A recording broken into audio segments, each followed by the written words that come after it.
Okay, I have a dusty table and I have the dusting attachment, which is good for a Dyson cordless vacuum.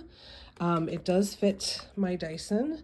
It's snapped on very easily. So let's see how well it does.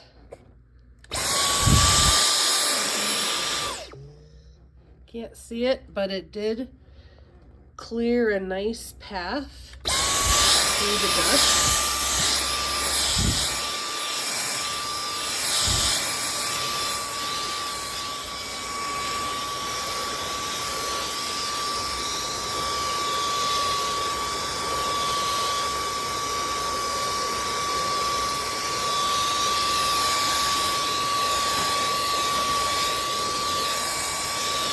Okay, so it's very hard to see in the video, but it did do a good job at the dust.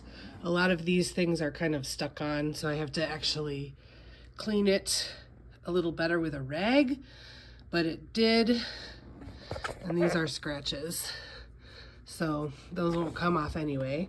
So it did do a good job of taking off a lot of the dust that was sitting on this table and leaving me more information about where I need to clean it better.